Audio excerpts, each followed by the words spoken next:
আসসালামু আলাইকুম ভিউয়ার্স, কেমন আছেন দাদুরা? আশা করি ভালো আছেন। মুইও আপনাকে দোয়ায় ভালো আছি। আপনাকে যদি পরিত্যক্ত জায়গা থাকে, হ্যাঁ, তাহলে আপনারা কি করতে পারেন? এই যে এই পরিত্যক্ত কিছু জায়গা আনলে সেই জায়গায় উপরে তক্তা পিড়িয়ে দোতলা বানাইয়া উপরে মনে করেন যে কিছু মুরগি থাকে, আর আপনার যে নিচে কিছু মুরগি থাকে, ভাগাভাগি করেই তারা থাকে, ঠিক আছে? আর সামনে দিয়ে বৃষ্টি বাদল আইলে জাফরা জফরা দিয়ে মানে কোনো মতো থুইয়ে দিয়ে অতিরিক্ত মুরগি নাই তো সেখানে মনে করেন অত একটা অসুবিধা হয় না। আর হে আন্ডা পারে না আজ একটা আন্ডা পারছে আবার এখানে পারছে হে হলো গিন্নি মুড়া কাহাকে বললে যার গলা এরম জলা।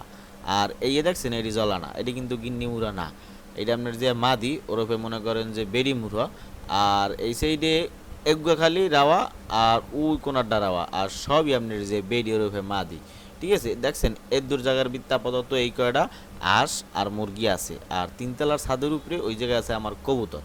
যাই হোক, মোরা এখন দোতলা ছাদের উপরে। যাই হোক, এখন বিষয়গুলোটা না, বিষয়গুলো যে সব এভরিথিং মিলেই মনে করেন যে পালাপালের বৃত্তে আছে, কিন্তু অত একটা নাই, অল্প অল্পর গল্পও কিন্তু ছোটো, সে কারণে আজ ভিডিওটাও ছোটো হইবে, ঠিক আছে? কেউ কিছু মনে করবেন না। আর জালনা যা আছে সব নেট দেখতে পারতেছেন, নেট দিয়ে পিড়ে পুড়ে দিয়েছে। আর এই আষ্টি মাসাল্লাহ দিলে মনে করেন যে এখনও উষ্ট বুটকো আছে, আন্ডা পারে, হ্যাঁ, দুগ্গয় আন্ডা পারে, আর একটা পারে না।